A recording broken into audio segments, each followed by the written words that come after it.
अस्सलामुअलैकुम दोस्तों, उम्मीद आप लोग खैर आफियत से होंगे। मैं हूं आमिर हक और आप सुन रहे हैं हमेशा की तरह अपना मीठा तीखा अय थोड़ा तीर वाला आवाज़े हक। और आज दोस्तों इस तीर को स्वामी साहब की लुंगी की जानिब यात्रा किए हुए 7 अध्याय होने को हैं। मगर क्या करें, हम किसी आर्या समाजी माता और पिता के समागम से जड़ में किसी पुत्र को, किसी शूरवीर को, किसी योद्धा को मैदान में नहीं पाते। ये बड़ी दुख की और बड़ी कठिनाई की बात है कि समय बीता जा रहा है, सोशल मीडिया की जनरेशन है और कोई आर्या समाजी भी सामने आने को तैयार नहीं है। जब इतिहास लिखा जा रहा होगा, आवाज़े हक अकेली गूंज और कड़क और धाड़ और मार धाड़ के साथ स्वयं मौजूद होगा। मगर उस स्ट्रीम 5-5 6-6 घंटे की स्ट्रीम में 5-5 रुपए 5-5 रुपए ठंडा यख बेगैरत बर्फ च लगा आर्या समाजी कोई नहीं होगा। इनको 2 दिन की पैदाइश कहूं या 5-5 रुपए, ये निर्णय मेरे लिए असंभव होता चला जा रहा है। खैर, आज का मुद्दा बड़ा ही अद्भुत नोयत का होने वाला है। कुछ इस प्रकार हम लेकर चलेंगे आज की स्ट्रीम को कि सुनने वाले को कुछ सीखने सिखाने का मौका मिल सके। आपको पता है, जुम्मे को चुम्मे की रात होती है और पुम्मे की बात होती है। स्वामी टिड्डल की चड्डी उतरने की रात होती है। तो आज मैं एक और अवतार में आपके सामने मौजूद होता हूं। तो आज उस अवतार के साथ आपकी खिदमत में जनाब हाजिर हैं। देखिए खुद अपनी आंखों से कि जब जनाब जुम्मे की रात होती है तो फिर कैसी बात होती है और आर्या समाजियों की महिलाओं की कैसी हालत होती है। जरा आप खुद देखिएगा। मेरियां तो चुस्कियां निकल रही हैं। मैं जरा चुस्की लगा लूं, आप जरा ये देखें।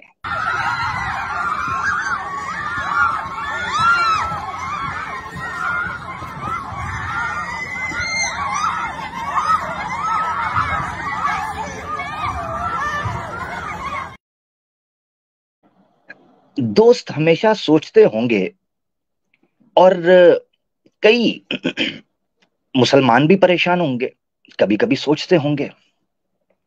इसी तरीके से कई सनातनी बड़ी तादाद में ये सोचते होंगे। अब आप भी सोच रहे होंगे कि मैं किस सोच की बात कर रहा हूं, तो जरा सोच के सोचिएगा कि मैं किस सोच के सोचने की बात कर रहा हूं।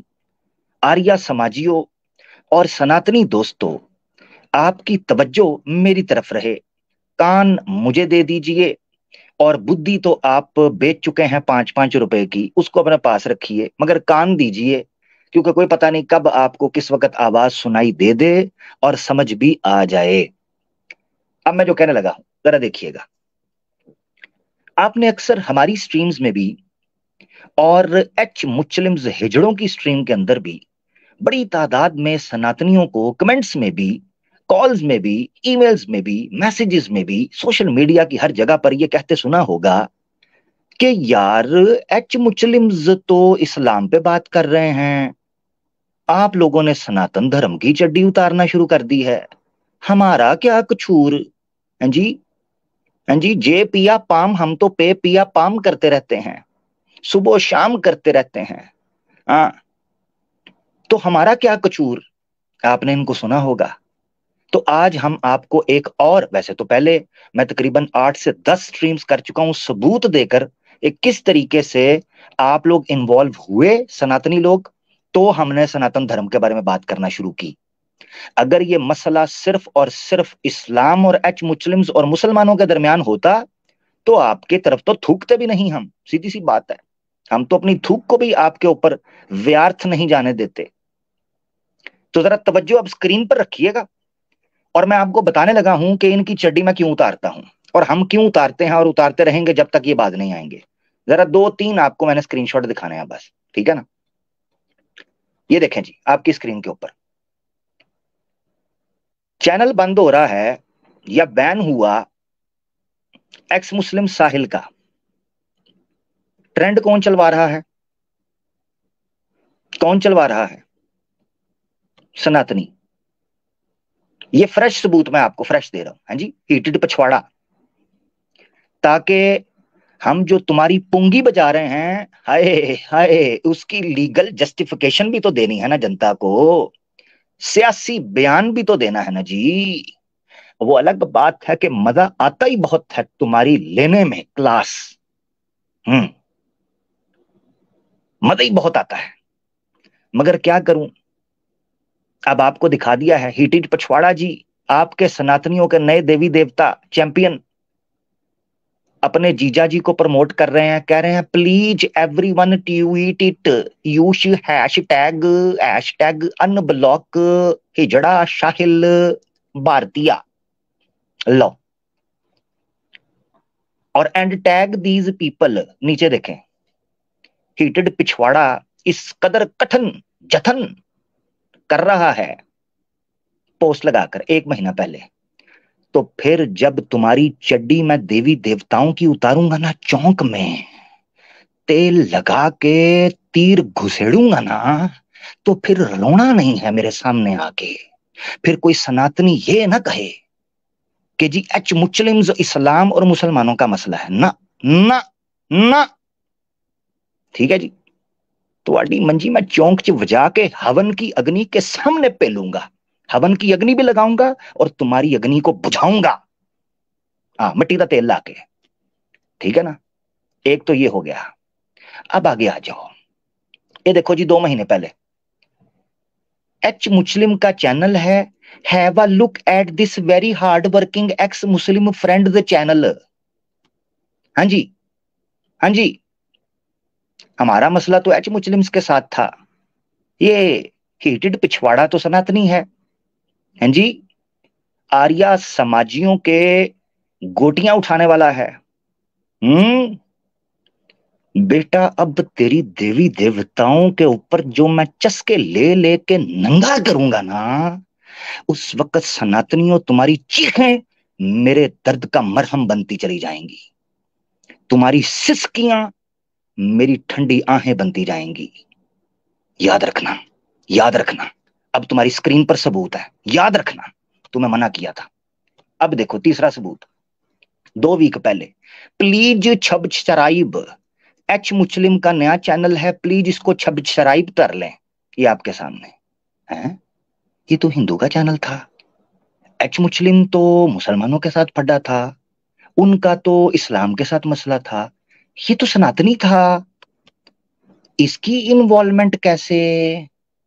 हम्म, बेटा बेटा, मेरी दाढ़ के नीचे तू आया है एक बार, अब तू सही से आ, यकीन कर ऐसी ऐसी जगह पर चक मारूंगा ना कि जिस जगह पर शिवा ने पार्वती के साथ भी नहीं किया होगा और कृष्णा ने कुब्जा के साथ जो किया किया, रे रब दा ना तुम्हारे साथ अब जो होगा।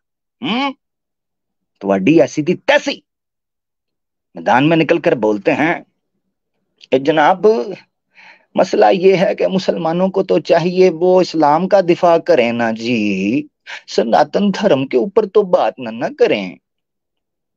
बेटा तुम लोगों के दिन बुरे शुरू हो गए हैं, बुरे शुरू हो गए हैं, बुरे बुरे। ठीक है ना, तो अब किसी मुसलमान को भी आपत्ति ना रहे और किसी सनातनी को भी उलझन न रहे कि मैं अब इनके पिछवाड़ों में जो उलझन करने लगा हूं, अब उससे किसी को उलझन न रहे। ठीक है ना जी, हाँ, तो बस KGF 3 अब हिटेड पिछवाड़ा की वजह से आएगी, ये याद रख लो, इसका क्रेडिट हिटेड पिछवाड़ा को जा रहा है। KGF 3 श्री कृष्णा की जो लुंगी मैं उतारूंगा चौक के अंदर बेदर्दी के साथ, बेदर्दिया ओ बेदर्दिया, हाय हाय, तो वो जो श्री कृष्णा उस वक्त जब मुझसे पिलवाने के बाद, पेला पेली करवाने के बाद कहेंगे ना ओ बेदर्दिया ओ, तो उस वक्त रोना ना बेटा, पिछवाड़े रोना ना। हाँ, याद करना जरा बस अब उस दिन को, तुम्हारी ऐसी थी तैसी। तो तेरी अंतिम नमाज तो मैं करवा चुका हूं ना, अब मैं आर्य समाज की अंतिम नमाज और स्वामी दयानंद टिडल की लुंगी में आवाजे हक का तीर घुसेड़ने जा रहा हूं 7वीं मर्तबा। तू देख रहा है पर कर कुछ नहीं पाएगा, हाय, आवाज़े हक का सुरूर और जुनून और खुमार ही ऐसा है कि सुननी भी पड़ती है और किया भी कुछ नहीं जाता। करें तो करें क्या? हाँ जी, जाएं तो जाएं किधर? अब एक ही हल बचा है, या तो मुझे भी नेशनल टीवी पर बुलाओ, हाँ, या फिर रोते रहो। एक ही हल बचा है, और आना मैंने इंडिया टुडे के ऊपर है बेटा। ताकि मैं सबको फिर टुडे में बता दूं, टुडे के ऊपर टुडे, इंडिया टुडे पर सनातनियों को टुडे ये हम दिखाएंगे। ठीक है ना जी? चलो आ जाओ, अब मैं शुरू करने लगा हूं। जरा सीधे पतरे हो जाओ, शेयर कर दो। आज अद्भुत नोयत के कुछ आपके सामने प्रमाण रखने हैं। देखिए, पिछली बार लिंक करने के लिए मैंने आपको समझाया था कि आर्य समाज के यहाँ महिलाओं को पेलने के वक्त तो इकट्ठे बैठा जाता है, मगर जब पतलून गीली और थोड़ी ढीली, हाँ, और आवाज निकले थोड़ी सुरीली, तो उस वक्त आपने कमरे को बाहर से कुंडी लगाकर उसको किसी भैंस और किसी खोती और किसी खंजीरनी की तरह छोड़कर चले जाना है, जैसे जानवरों की जुफ्ती करवाते हैं। ये मैं अपनी बात नहीं कर रहा, देख लो पूरी दुनिया में ऐसे ही हो रहा है। ब्रीडिंग कैसे होती है? ब्रीडिंग ऐसे ही तो होती है कि जनाब कुत्ती पर कुत्ते को चढ़ा देते हैं, खोते पर खोती को चढ़ा, अपना खोस पुठी कर देता है, इन्होंने वैसे पुठा भी चलता जे। तो खोती पर खोते को चढ़ा देते हैं, घोड़ी पर घोड़े को चढ़ा देते हैं, और गौ माता आपकी पर मुझ जैसा संडा चढ़ा देते हैं। हाँ, मुझ जैसा संडा। तो आपकी गौ माता पर मुझ जैसा संडा, अच्छा अब देखो, अब कल को फिर किसी स्ट्रीम में आकर कहेंगे आमिर हक पेलता ज्यादा है, तेल कम लगाता है। अब बोलता है आपकी गौ माता पर जनाब आमिर हक जैसा संडा चढ़ा रहा है, ये बड़ी कठिनाई है। तो अभी साबित कर दूंगा, ये आपके स्वामी साहब बोल के गए हैं कि संडों की तरह चढ़ जाओ। हाँ जी, हाँ जी जनाब, ओ जनाब इतने किस पा दाल विकेगी लग पते जाणगे। तो सर संडे की तरह चढ़ने का आदेश आपके आर्य समाजी साहब स्वामी दयानंद टिड्डल सरस्वती के छोटे बेटे दे चुके हुए हैं।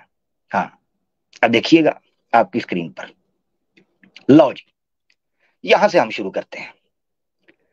ये आपके सामने यजुर्वेद का भाष्य है, और ऊपर से आप देख रहे हैं स्वामी दयानंद सरस्वती साहब लिख रहे हैं। इसका 28वां अध्याय है और 32वां मंत्र आपकी स्क्रीन पर।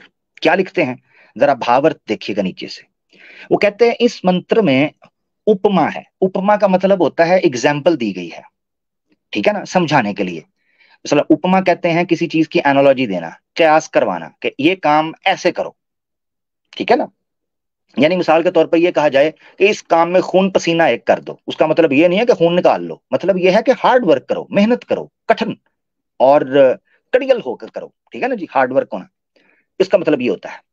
ये उपमा के तौर पर इस्तेमाल किया है इन्होंने। अब उपमा कैसी है, आपकी उईमा निकल जाएगी सनातनियों की, ठीक है ना। ये उपमा से उईमा। चलो जी, तो 28वां अध्याय 32वां मंत्र है।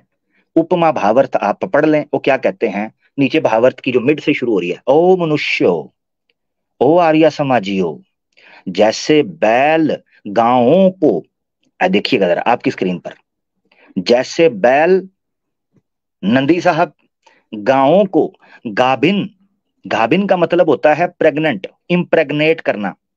तो जैसे बैल गांवों को गाभिन करके पशुओं को बढ़ाते हैं, वैसे गृहस्थ लोग स्त्रियों को गर्भवती कर प्रजा को बढ़ावें। अब ये आपने उपमा देखी। स्वामी दयानंद सरस्वती कहते हैं जिस तरह टगा, संडा, बैल गाय के ऊपर चढ़कर जुफ्ती करता है और तबाही फेर देता है, वैसे ही पशुओं को वो बढ़ाता है। आप अपनी स्त्रियों को गौ माता की तरह संडे बनकर उन पर चढ़ाए करें और उनकी दे मार 4.5 करें। तो ये आपने आपकी स्क्रीन के ऊपर सर, मैं नहीं कह रहा, मैं बैनर लगा दूं 18+ का, ये ना हो कि कोई कल को फिर कंप्लेन करे जी मेरी अम्मी ने पकड़ लिया तो मेरे भाई ने मुझे मार दिया, ठीक है ना, या अब्बू ने चांटा मारा और फोन तोड़ दिया। कल को फिर मेरे जिम्मे ना मुझसे ना पैसे मांग लेना। अच्छा, तो अपनी अपनी जिम्मेदारी पर सामान की हिफाजत सवारी खुद करे। चलो जी, हाँ, रिस्पॉन्सिबिलिटी कंपनी की गई, डिस्क्लेमर। तो जैसे बैल गांव को गाभीन करके पशुओं को बढ़ाता है, वैसे ही गृहस्थ लोग स्त्रियों को गर्भवती कर प्रजा को बढ़ावें। मेरा सवाल है, मेरा सवाल है, यार आप औरतों को गौ माता जानवर समझते हो, बच्चे पैदा की मशीन समझते कि उस पर संडे की तरह चढ़ जाओ, दे मार 4.5 और पिचकारी मारकर उतर कर ऐसे करके दूसरी जगह पर चले जाओ। ये क्या टोपी ड्रामा है, ये क्या टिटो पार्टी है, ये वेद है, हैं? और ये ईश्वरीय ज्ञान है, क्या कमाल है। संडे की तरह चढ़ जाओ औरतों पर, और कहते क्या है, कहते हैं जैसे पशुओं को बढ़ाते हैं तुम भी बढ़ाओ। वाह। तो ये प्रोडक्शन मशीन, इनकी मशीनरियां, इनकी सनातन, खासतौर पर आर्या समाजियों की महिलाएं, ये प्रोडक्शन की मशीनरियां हैं। इतनी कुकड़ी बच्चे नहीं जनती जितने बच्चे ये पटाक पक पक पक पक पक पक पक पक पक पक, हर स्टेप के ऊपर अंडा दे के जाती है आर्या समाजियों की कुकड़ियां। तो मुझे ये समझा दो। अब मजे की बात तो ये है कि ये है ईश्वरीय आदेश। ईश्वर ये कहते हैं कि जनाब संडे की तरह महिला के ऊपर चढ़ जाओ और प्रजा को बढ़ाओ। अजब बात पता है क्या है? अजब बात तो ये है, इस स्वामी दयानंद खुद शादी से भाग गया था। लो कर लो कमाइयां, कर लो कमाइयां। यानी स्वामी दयानंद सरस्वती वो हकीम है जिसका अपना बच्चा कोई नहीं और लोगों को शलाजीत बांधता है। अपनी शादी भी कोई नहीं हुई, चेक करो। तो कहता जी आप दे दना दन संडे की तरह चढ़ जाएं, और अपनी शादी से भाग गया। अब आप कहोगे कि जवाब, प्रमाण ये देखें आपकी स्क्रीन पर। जीवन चरित्र जो है महर्षि स्वामी दयानंद सरस्वती का, पंडित लेखराम के द्वारा और एक और पंडित थे उनके द्वारा ये इकट्ठा किया गया है, और जगह जगह घूमकर उन्होंने इकट्ठा किया है। उसके सफा अपना 27 के ऊपर मैं अपना सॉरी ये ठीक है, तो 27 के ऊपर आपको मैं लेके आया हूं, सफा 27 पर। तो जीवन चरित्र है ये आपके सामने। क्या कहते हैं, ऊपर से पढ़िए येलो लाइन। कहते हैं अब विवाह किए बिना लोग कदाचित कदाचित नहीं छोड़ेंगे। उन्होंने कहा मुझे अब अपने गांव में ये पता चल गया, ये ऊपर से चलो मैं पूरा पढ़ लेता हूँ, येलो मैंने शुरू किया उससे। कहते हैं उस समय मैंने निश्चित जाना, कहते हैं मुझे कंफर्म हो गया कि अब विवाह किए बिना लोग कदाचित नहीं छोड़ेंगे। लोग अब मुझे छोड़ेंगे नहीं शादी किए बिना, और ना अब मुझको भविष्य में विधवा प्राप्त की आज्ञा मिलेगी। और वो कहते हैं मुझे पढ़ने भी नहीं दिया जाएगा आगे, और ना माता पिता मुझको अविवाहित रखना स्वीकार करेंगे। क्या मतलब, अविवाहित का क्या मतलब है? बैचलर, छड़ा, शादी के बिना रहना सारी जिंदगी। तो मेरे माता पिता भी ये स्वीकार नहीं करेंगे। यानी ना मोहल्ले के लोग इसकी शादी शादी बगैर इसको रखेंगे, ना भविष्य के अंदर ये कहता मैं पढ़ भी नहीं पाऊंगा, मुझे शादी करनी पड़ेगी और घर गृहस्थी में लग जाऊंगा। माता पिता भी मुझे रोक देंगे कि भाई तू कुंवारा नहीं रह सकता। सवाल, वैसे सवाल एक यहां पर ये उठता है, मुझे ये बताओ, माता पिता बच्चे के पीछे शादी के क्यों पड़ते हैं? चलो उनके तो जज्बात होते हैं, वो कहते हैं यार हमारे बच्चे का घर बस जाए, बच्चों वाला हो जाए, खुशियों वाला हो जाए, टैं टैं मैं करते हुए शोर शराबे वाले बच्चे से हम मेवेड़े में घूमेंगे, हाँ जी, खुशियां होंगी, उन्नति होगी, आनंद होगा। वो ये सोचते हैं। और मोहल्ले वालों को क्यों पड़ी थी स्वामी दयानंद की शादी? कहता है लोग मुझे अब शादी के बिना नहीं छोड़ेंगे। बेटा तू करना सा उंगला, तू उन्होंने बच्चे खराब करना सा। ये वो शरारती लड़का था मोहल्ले का जो बच्चों को गंदी आदतें डालता था, क्योंकि इसको तो पड़ गई थी भंग की आदत। ये मोहल्ले के बच्चों को भांग बेचता था, शलाजीत बेचता था। उन्होंने कहा यार ये तो हरामी है ही है, खराब करता है काम, इसका ब्याह कराओ ताकि हमारे बच्चों की जान छूटे। इसीलिए इसकी शादी करवा रहे थे मोहल्ले के लोग। वरना देखो ना आज किसको पड़ी है जी, किसको पड़ी है? यार मैं भी एक कलाकारा हूं, मुझे तो मेरे मोहल्ले वाले भी नहीं कहते हैं स्कूल से जाए, क्यों? उनको पता है यार, यूपी के अंदर रहकर भी मैंने कभी किसी को टेंशन नहीं दी। स्कूल मोल है जी। स्वामी दयानंद का क्या मसला था कि लोग आकर इसको कहते हैं कि भाई शादी कर शादी कर शादी कर, और कहता है मुझे को मसला था कि लोग मुझे शादी के बिना नहीं छोड़ेंगे। तो बेटा आप करते थे उंगलियां, ठीक है ना, उंगलियां। तो जब आप करते हो उंगलियां तो आपको दे दिया अगलों ने बाजू, पूरा बाजू ऐसे पूरा मोड़ के। तो जब उंगली की जगह आपके अंदर बाजू गया तो आप आजू बाजू देखने लगे, आजू बाजू कोई भी नहीं था, आपकी लग गई दौड़। अब ये देखें, स्वामी साहब ने दौड़ लगा दी। मैं नहीं कह रहा, आपकी स्क्रीन पे दौड़ गए घर से। वो कहते हैं तब मैंने अपने मन में सोच विचार कर ये निश्चय ठाना कि अब वह काम करना चाहिए जिससे जन्म भर को इस विवाह के बखेड़े से बचूं। ये निश्चय मैंने किसी पर प्रकट ना किया। अब 1 मास विवाह के अंदर जब रह गया था, तैयारी चल रही थी, वो भाग गए, पूरी स्टोरी आ गया है। ये वो बंदा शादी से भाग रहा है जो यजुर्वेद का भाष्य करते हुए लिखता है कि अपनी पत्नियों पर संडों की तरह जड़ जाओ, दे मार 4:30 सुबह शाम रात के 4 बजे तक चढ़े रहो, बस उतरना नहीं, जब तक वच्छे और कट्टे बरामद नहीं होते। वाह भाई वाह, ये है ईश्वरीय ज्ञान। अपना ब्याह भी नहीं किया था। अब इस उपमा के साथ मैं उईमा करने लगा हूं, वो ये है, यार सोचने की बात तो ये है। हाँ, नीचे कोई कह रहा है विवाह का बखेड़ा। अब पूछे ना, ऐसे विवाह का बखेड़ा क्या था? बखेड़ा ये था कि स्वामी दयानंद ने सारा दिन घर नहीं घुसना था। तो और क्या आपको लगता है न्योग को इसने क्यों जो है ना वो उसकी इजाजत दी थी, उसको निषिद्ध नहीं किया न्योग को?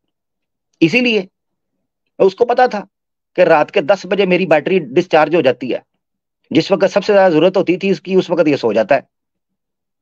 तो स्वामी दयानंद सरस्वती को विवाह बखेड़ा ही लगना था। और दूसरों को क्यों कहता है कि संडे की तरह चढ़ जाओ?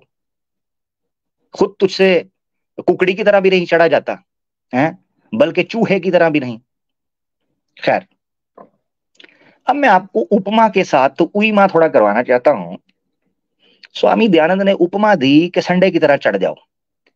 अब संडे की तरह चढ़ेंगे तो भाई स्वामी दयानंद कहता है बढ़ाओ, जैसे पशुओं को बढ़ाते हैं वैसे ही तुम प्रजा को बढ़ाओ। अब वो कितने बढ़ेंगे? और आर्य समाज की महिलाओं की यूनियां मैं आपको सही बताऊं, आर्य समाज की महिलाओं की यूनियां अफगानिस्तान की सरजमीन की तरह हो जाएंगी जिन पर कटर बम चलते हैं, सुबह शाम। यानी अगर आपने संडे की तरह चढ़ना है और बच्चे पैदा करने हैं, तो आर्या समाजियों की महिलाओं की जो पिचें हैं, जिन पिच के ऊपर ये टेस्ट मैच चलना है, उनकी हालत और सहराओं की हालत एक तरह हो जाएगी, तबाही फिर जाएगी, तबाही। अब आप देख लें, मैं नहीं कह रहा, ये आपके सामने सत्यार्थ प्रकाश का प्रथम संस्करण है, यानी फर्स्ट एडिशन है। नीचे मैंने हाईलाइट किया येलो कलर का, आप देखें 1875, 1875, 1875। तो सबसे पहला जो एडिशन स्वामी दयानंद सरस्वती की जिंदगी में जो छपा था, वो था ये आपके सामने। इसीलिए देखें यहां पर श्री स्वामी दयानंद सिर्फ लिखा है, यानी श्री स्वामी दयानंद रचित, यानी श्री स्वामी दयानंद के द्वारा ये सत्यार्थ प्रकाश सामने आई है। ठीक है जी, तो इसको हम थोड़ा सा पढ़ लेते हैं। इसका सफा है 386, 386 आपके सामने। किसी को चाहिए हो पीडीएफ के अंदर या ओरिजिनल, मैं किताब खोल लूंगा, रोना धोना नहीं इधर चलेगा, किताब मैं खोल लूंगा। ठीक है ना जी, आपकी स्क्रीन के ऊपर आप देखें, यहां पर आपने नीचे वाली 2 लाइनें पढ़नी है जो मैंने रेड हाईलाइट की हैं। वो कहता है और एक बैल से हजारों गांव, यानी हजारों गांव माता गर्भवती होती हैं, और ऐसा करने से कोई हीन भी नहीं होती। अब मैं सवाल पूछने लगूं, सवाल ये है कि अगर वेद के मुताबिक, इस हवाले के मुताबिक संडे की तरह चढ़ना है और प्रजा को बढ़ाना है, तो इस रेफरेंस के मुताबिक तो स्वामी दयानंद कहता है कि एक बंदा हजारों के ऊपर चढ़ जाए, क्योंकि बैल तो हजारों के ऊपर चढ़ता है। हाँ जी, वो बैल तो फिर हजारों पर चढ़ता है। तो आर्य समाजियों तुमने क्या करना है? किस किस पर चढ़ोगे? अब तुम्हारे घर में, यार देखो, आर्य समाजियों के घर में कितनी महिलाएं होंगी? ज्यादा से ज्यादा 4-5, एक माँ, बहन, बेटी, बीवी, भाभी, चलो बड़ा खानदान हो तो चाची ताई, मामी, खाला, कजन कोई हो। यार इंसानों क्या हो तुम लोग, हैं? कोई बुद्धि है दिमाग के अंदर के नहीं? अच्छा, बुद्धि क्यों नहीं है आगे चलकर मैं बताऊंगा। ठीक है ना जी। अच्छा, ये तो हो गया आपके सामने कि संडे की तरह चढ़ जाना है। स्वामी साहब ने खुद तो शादी नहीं की थी, हजारों बच्चे होने चाहिए थे ऑब्वियसली उस एतबार से तो, मगर स्वामी साहब के घर वाले जो यानी स्वामी के जो अब्बा थे, उन्होंने कुछ कोशिश की थी। अब ये जीवन चरित्र आपके सामने है जिसका सफा 25 बन जाएगा, ठीक है, 24 और 25 आपकी स्क्रीन पर। इसकी आखिरी लाइन जो मैंने हाईलाइट की है वो देखें। वो कहते हैं स्वामी जी सबसे बड़े थे। यहां पर स्वामी जी के सिबलिंग्स की, उनके बहन भाइयों की बात हो रही है। तो स्वामी साहब यहाँ पर यानी जीवन चरित्र में लिखा है पंडित लेखराम के द्वारा, तो वो कहते हैं स्वामी जी सबसे बड़े थे और उनके ज्ञान अनुसार यानी स्वामी साहब के अकॉर्डिंगली कुल 3 भाई और 2 बहनें थीं। तो स्वामी साहब 3 भाई थे और 2 बहनें, तो कुल कितने हुए, नीचे लिखा है। तो स्वामी जी का अच्छा ठीक, ओ जीवन चरित्र लिखा हुआ, सॉरी, तो कुल बन गए 5। स्वामी जी सबसे बड़े थे और उनके ज्ञान अनुसार कुल 3 भाई और 2 बहनें थीं, यानी टोटल 5। तो इनके अब्बू जी ने 5 बच्चे पैदा किए थे, जिनमें से सबसे बड़ा जो है वो हिजड़ा निकल आया। मेरी मुराद है स्वामी टिडल दयानंद सरस्वती, जिसने शादी से जो भाग गया।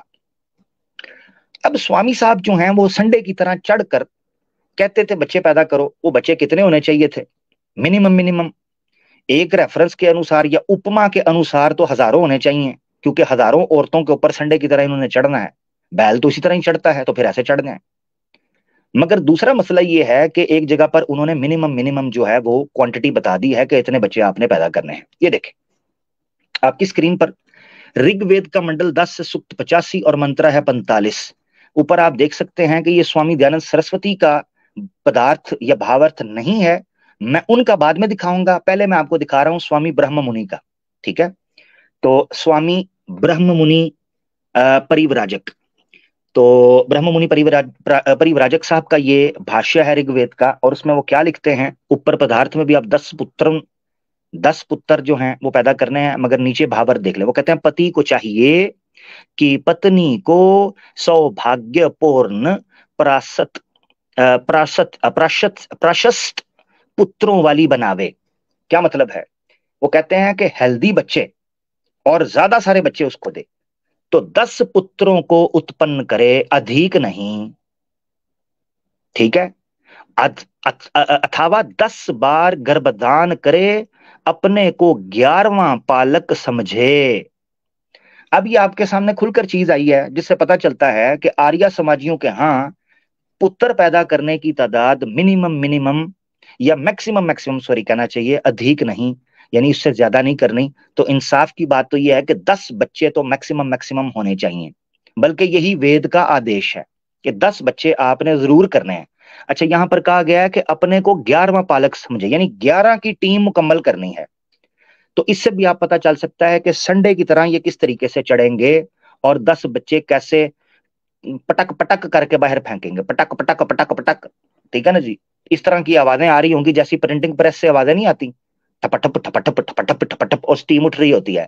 ऐसे हर आर्य समाजी के घर और खिड़की से स्टीम उठनी चाहिए हर साल के बाद कम से कम।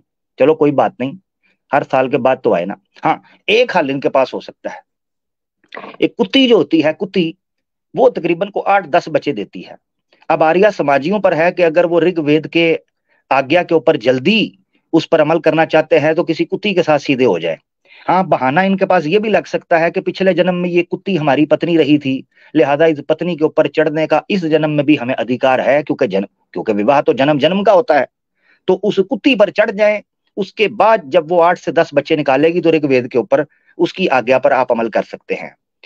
ये जो मैंने छक्का मारा है ना, ये हीटेड डिबेट के पिछवाड़े के अंदर मारा है, ठीक है ना। अब भुगतो, तुम्हारी ऐसी दी तैसी खोती दो पुत्रो, एक्स मुस्लिम्स को सपोर्ट करते हो, तुम्हारी चटियां उतार के तुम्हें चौंक में दौड़ाऊंगा, बड़ी ऐसी दी तैसी खोते दे बच्चे। आगे चल, तो स्वामी दयानंद का ले ले, हाँ रो बैठ के, मेरे सामने ना गलती से आ जाना। अच्छा जी, ये सत्यार्थ प्रकाश का सफा 97 है आपके सामने। मैंने आपको बताया था कि मैंने सबसे पहले आपको जो यहाँ पर भावार्थ दिखाया वो स्वामी ब्रह्म मुनि परिव्राजक का था, और यहाँ मैं जो आपको अनुवाद दिखा रहा हूं वो स्वामी दयानंद